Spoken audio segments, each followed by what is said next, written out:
Hello, Blossoming Speaker, and welcome back to another episode at the Blossoming Speaker podcast. I am your host, Susan. So, someone asks you something, or it's your turn to speak, and your mind simply doesn't produce anything. Not the wrong thing, not a hesitant thing, not the right thing. It produces absolutely nothing. Your mind draws to a blank, and you think everybody can probably tell. This has happened to me on so many occasions, no matter how many times that I practice all the techniques to evolve my communication skills. It's absolutely normal and common. And that is why I'm sharing that with you right now. It happens in one-on-one conversations, in workshops, presentations, or speeches, in front of an audience of one or hundreds of people. And for a long time, my instinct in that moment was to panic quietly and try to force something, anything out of the silence. I was so uncomfortable knowing that that silence was continuing and my mind couldn't produce anything to say.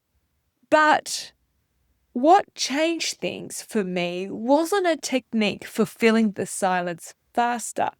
It was actually much simpler of a shift.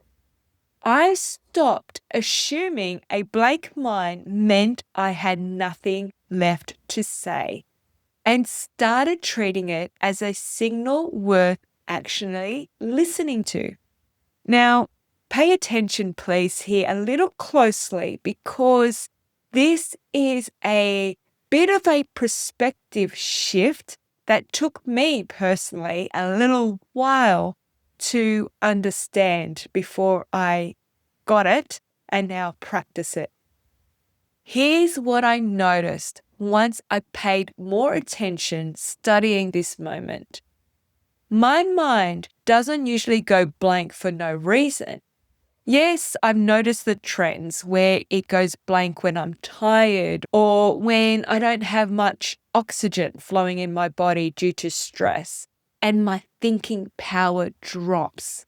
It goes blank when I'm anxious about the situation I am in or one I'm quietly still thinking about from another situation compared to the situation I'm currently speaking in. It goes blank when I'm juggling too many things at once and something distracts me mid thought.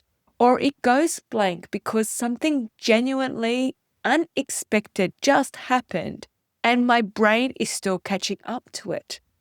Very different causes to create a mind blank, yes?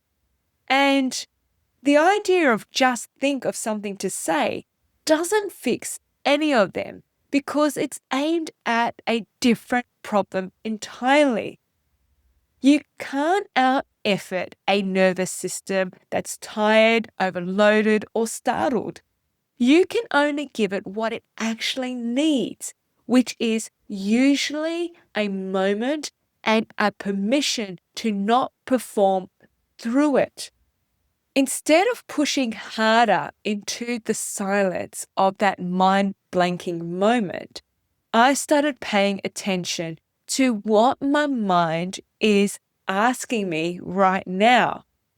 What I realized is that my mind was actually asking me to take a moment, to pause, to rest, to acknowledge what shifted in that moment, to recognize whether I'm being truly present in that conversation or talk that I'm currently in.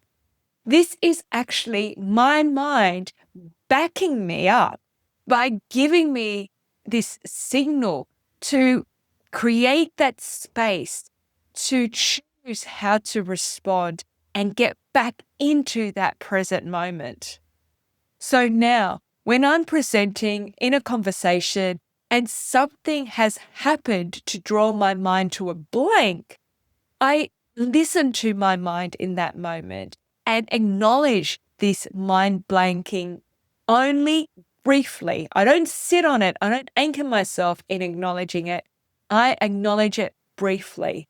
Then allow myself to switch it around by taking a breath and ground myself into that present moment again. And sometimes it means asking that person or people in the room a grounding question to reset me as well. That honest exchange of saying out loud, my mind just went blank, or asking a question on what did you think about that last point I just said, can help you regain traction back into that conversation that you are in. So it's okay to ask another person to repeat what they've said or admit without over-explaining that I got distracted for a second and my mind went blank, and ask them to repeat what they were saying. People are far more forgiving of this than we expect, largely because most of them have been exactly where we are. The other thing that's helped, more longer term, is deliberately practicing thinking on the spot. I actively engage in improvisation games, quick-fire questions, anything that trains the mind to respond under mild pressure while staying present without a script. It is the same principle as a golfer practicing their swing over and over again. It's building up the familiar way, like a memory muscle, on how you can respond when your mind creates a blank, asking you to get back into that present moment. What I notice, the more I practice this, the less common the mind blanking occurs. And if it does, the faster I recover from it. And also with more confidence, because it's not an isolated experience anymore. None of this makes the blank moments disappear completely. I still have them. What's changed is how quickly I come back from one and how much less it rattles or shakes me up when it happens. That blank page in your head isn't a verdict on your ability. It doesn't determine your worth. It's usually your mind having your back by asking you to get present in that moment and create that space to regather yourself to engage again more fully, more completely.